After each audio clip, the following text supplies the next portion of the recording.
Hello বন্ধুরা, চলো তোমাদের সাথে একটা রেসিপি শেয়ার করি। তো অনেক দিন হলো রান্নার ভ্লগ ছাড়া হয়নি, তো আজকে ভাবলাম করছি যখন একটু ভালো মন্দ তো সেটা শেয়ার করি। তো আজকে করছি গোবি মাঞ্চুরিয়ান। তো প্রথমে ফুলকপিগুলো হালকা করে সেদ্ধ করে নিয়েছিলাম, তো সেটা আর ক্লিপস নেওয়া হয়নি। তো তার মধ্যে মানে সিদ্ধ করা ফুলকপির মধ্যে একটু কর্নফ্লাওয়ার, একটু আদা রসুন বাটা, তারপরে একটু জিরে গুঁড়ো, একটু ধনে গুঁড়ো, আর আমি না অল্প একটু বেসন দিয়েছিলাম, দিয়ে সব কিছু দিয়ে একটু ম্যারিনেট করে রেখে দিয়েছিলাম কিছুক্ষণের জন্য।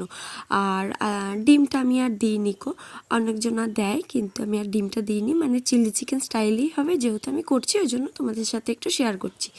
আর এদিকে সমস্ত সবজিগুলো কেটে রেখে দিয়েছি, রসুন কুচি করে রেখে দিয়েছি, আদা কুচি করেছি, কাঁচা লঙ্কা, ক্যাপসিকাম, আর এদিকে পেঁয়াজ আর ধনেপাতা, এগুলো সব কুচি কুচি করে রেখে দিয়েছি।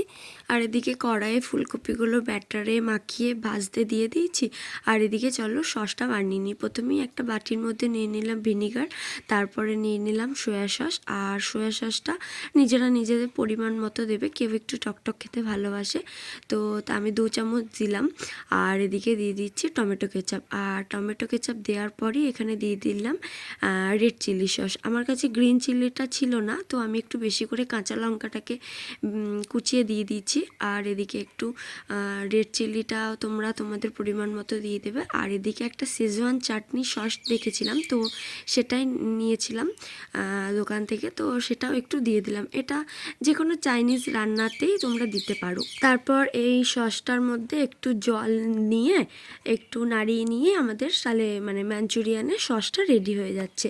আর চলো তাহলে এবারে ওদিকে ভাজাও কমপ্লিট হয়ে গেছে, আমি তাহলে এবার মেন রান্নায় চলে যাই। এদিকে ফুলকপিগুলো সব ভাজা কমপ্লিট আর সসটাও রেডি হয়ে গেছে। আর কড়ার মধ্যে একটু তেল দিয়ে দিয়েছি, তারপরেই দিয়ে দিলাম প্রথমে রসুন কুচিগুলো। রসুন কুচি দেওয়ার পরে দিয়ে দিলাম আদা কুচিগুলো। তো এগুলো কিছুক্ষণ একটু নেড়ে নিতে হবে। কড়াইটা কিন্তু মোটামুটি হাই ফ্লেমেই তোমরা রেখে দিও।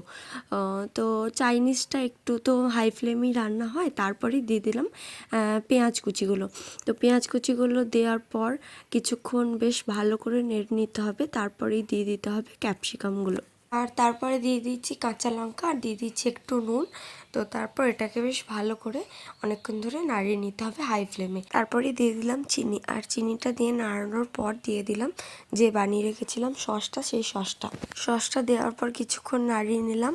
আর তারপর পরিমাণ মতো ধনে গুঁড়ো, জিরে গুঁড়ো, তোমরা চাইলে লঙ্কা গুঁড়োও দিতে পারো। আমি লঙ্কা গুঁড়োটা দিইনি, আমি তার বদলে একটু কাশ্মীরি লঙ্কা দিয়েছিলাম কালার আনার জন্য।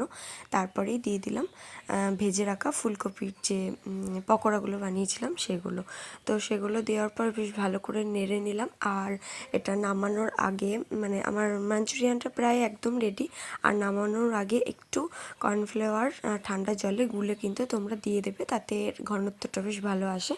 আর তারপরে একটু ধনেপাতা, নামিয়ে নিলেই রেডি গোবি মাঞ্চুরিয়ান।